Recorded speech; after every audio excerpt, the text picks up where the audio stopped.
خصالی حسن یوسف دم عیسایت بیزاداری آجا خوبا غمدارن تو ہی تنہا داری حسنت جمیل خصالی صلو علیہ وآلہ اپنے درشد سلم علیہ وآلہ صلی علیہ وآلہ سلم علیہ وآلہ پڑھئے سلم علیہ وآلہ سلم علیہ وآلہ اور امام فرماتے ہیں وہ کمال حسن حضور ہے کہ گمان نقص جہاں نہیں وہ کمال حسن حضور ہے شان بھی بیان کی وہ بھی یونیک سٹائل سے وہ کمال حسن حضور ہے کہ گمان نقص جہاں نہیں تو یہی پھول خار سے دور ہے شمع ہے کہ دعا نہیں بلغ العلا بکمالی یہ وہ ہے جو ماں لوری دیتی ہے تو سب کو آتا ہوگا پڑھئے بلغ العلا بکمالی بلغ العلا بکمالی وہ استاد بھائی ہیں کہ جن پر فخر کیا جاتا ہے کہ انہوں نے قبلہ استاد المکرم کے پاس بیٹھ کر پڑھا فاضل علوم اسلامیہ ہوئے اور جس مقصد کے لیے پڑھا تھا اس مقصد کے لیے اپنی جوانی بھی اپنا تن من دھن بھی قربان کر رہے ہیں یہ بہت بڑی بات ہوتی ہے اور امت پر یہ بڑا ایک اللہ کی رحمت کا سائبان ہوتا ہے کوئی سمجھے نہ سمجھے کوئی قیمت کرے نہ کرے لیکن سچی بات ہے مسجد اور امام حسین کے لاڈلے شہزادے جن کا آج عرس پاک اس مسجد میں منعقد ہے وہ پیران پیر کا نام بھی محی الدین اسی لیے ہے کہ انہوں نے دین کو زندہ کرنے کی جدوجہد کی اور یہ آپ کا نام ایسا نام ہے جو بندہ لے تو دل کی دنیا بدل جاتی ہے بھئی نام کا کوئی معنی کوئی مقصد عبد القادر جیلانی رضی اللہ تعالی عنہ نے حضور کے دین کا اتنا کام کیا کہ آپ کے اسماء گرامی میں مشہور نام ہی محی الدین ہو گئے عبد القادر نام تھا لیکن محی الدین آپ کے اس کارنامے کی وجہ سے کہ آپ نے اپنے نانا جان کے دین کو زندہ فرما دیا ہے اور کیوں نہ کرتے آپ کا منصب ہی یہ تھا آپ نے کام ہی یہ کرنا تھا آج ہم ہیں ہمارے پاس وقت نہ ہو یہ الگ بات ہے ہم اپنے آپ کو مصروفیت کا تانا دے دیں یہ الگ بات ہے لیکن سچی بات ہے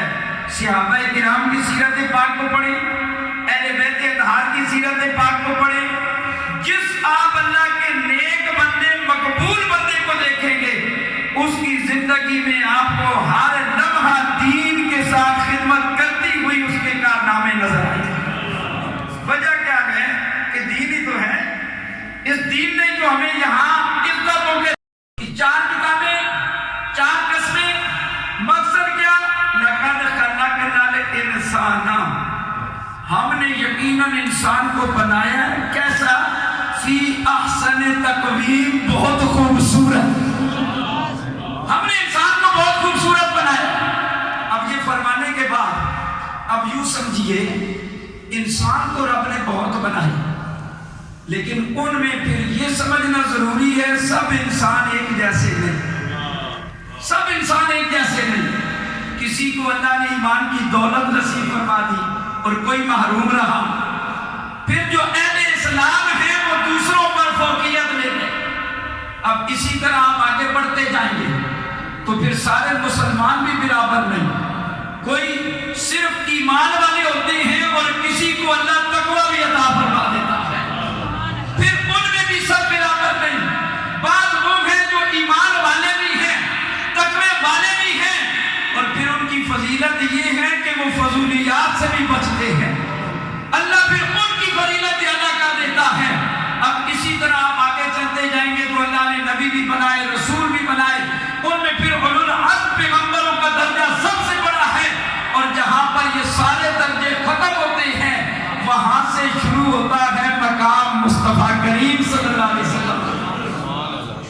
بات کہنا چاہتا ہوں وہ یہ، قرآن نے پہچان بتائی ہے الذین آمنوا وکانوا یتقون۔ یہ بات کہنے کے لیے میں یہ کہوں گا، آج ہمارے اس جدید دور کے اندر بھی لوگ کرامتوں کی تلاش میں ہیں۔ کوئی کرامت دکھائے ہم اس کو اللہ کا ولی مان لیں، تو کرامت ولایت کا معیار نہیں ہے۔ یہ بات ذہن میں رکھیں، کرامت ولایت کا معیار نہیں ہے۔ کیوں کہ اس کے تو بہت سارے نام ہیں۔ بھائی ہم انبیاء کو دیکھیں تو جب تک نبوت نہیں، یعنی نبوت کا اعلان نہیں، اس سے پہلے کوئی خارق عادت کام ہے تو اس کا نام کچھ اور ہوگا۔ نبوت آ جائے گی پھر نام کچھ اور ہوگا۔ کسی مسلمان سے خارق عادت کام ہوگا تو اس کا نام کچھ اور ہوگا۔ کسی کافر سے بھی یہ بات ہو سکتی ہے تو ہماری عقل نہ مانے تو اس کا نام پھر استدراج بھی کہلایا جاتا ہے۔ لیکن یہ بات سمجھنی ہے، اگر کرامت ہی دیکھ کر کسی کو ولی ماننا ہے تو یہ تو کافروں سے بھی سرزد ہو جاتی ہے۔ خارق عادت کا بھائی کیسے؟ آپ اگر دیکھیں کہ ہمیں تو اللہ کے ولیوں نے بتا دیا، بھائی بندہ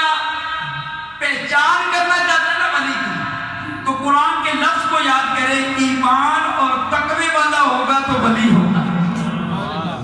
اور حدیث پاک کو دیکھنا چاہتے ہیں تو حدیث پاک میں میرے نبی پاک صلی اللہ علیہ وسلم نے فرمایا اللہ کا ولی کی علامت آپ صلی اللہ علیہ وسلم نے بیان فرمائی، اس کی زیارت کریں تو خدا یاد آ جائے۔ ولی کی زیارت کریں تو خدا یاد آ جائے۔ لیکن اب ہم کیا بیان کریں، ہم تو گناہگار ہیں،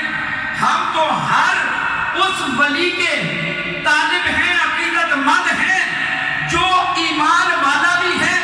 تقوی والا بھی ہے، اسے دیکھ کر رب تعالیٰ بھی یاد آ جاتا ہے، وہ عالم بھی ہے اور وہ سچ بھی بولتا ہے، شریعت کا پابند بھی ہے۔ اس سے بڑا اللہ کا ولی کون ہوگا جس کی نشانیاں میرے نبی نے بتائی، اللہ کے قرآن نے بتائی۔ اب عام ولی کی اگر فضیلت بیان کرے وہ بیان نہیں ہو سکتی۔ آج ہم جن کے لیے ذکر خیر کرنے بیٹھے ہیں کہ ان کا ذکر کریں ہماری بگڑی بن جائے، ان کا نام لیں ہمارا تعلق ان سے مضبوط ہو جائے، ان کا ذکر کریں کل ہمیں ان کی عقیدت مندوں میں گنا جائے، ہم قادری بن جائیں اور قادری نسبت اللہ ہمیں نصیب کر کے اس کی برکتیں عطا فرمائے۔ ان کو عام ولی نہیں کہتے، ان کا نام ہے غوث اعظم۔ اس کا ترجمہ یہ ہے کہ وہ غوثوں کے بھی غوث بن کے تشریف لائے،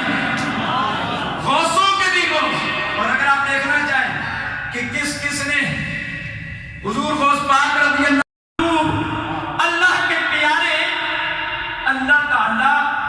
ان کی شان کس طرح بناتا ہے، کیوں بڑے بڑے لوگ ان کی غلامی کا پتہ اپنے گلے میں ڈالنے نصیبی ہے ہی کوئی نہیں، ورنہ دنیا میں بڑے لوگ رہتے ہیں۔ علامہ صاحب تشریف فرما کر پوچھئے، صحیح حدیثوں میں آتا ہے سیاستہ کے اندر کچھ ایسے لوگ ہوتے ہیں جو ساری زندگی نیکیاں کر کے جنت والے راستے پہ چلتے ہیں، لیکن جنت کے قریب پہنچ کے بدبختی غالب آتی ہے، کوئی ایسا کام ہو جاتا ہے کہ وہ جہنم والی لسٹ میں چلے جاتے ہیں۔ اور کچھ ایسے ہوتے ہیں جو ساری زندگی جہنم والے راستے کے مسافر رہتے ہیں، پھر جب ان کے وقت جاگتے ہیں جہنم کے قریب پہنچ کے اللہ انہیں جنت والا بنا دیتا ہے۔ جب اس حدیثوں کو پڑھتے ہیں پھر کیا یاد آتا ہے؟ اللہ ہم کچھ نہیں، تیرے فضل کے طالب ہیں،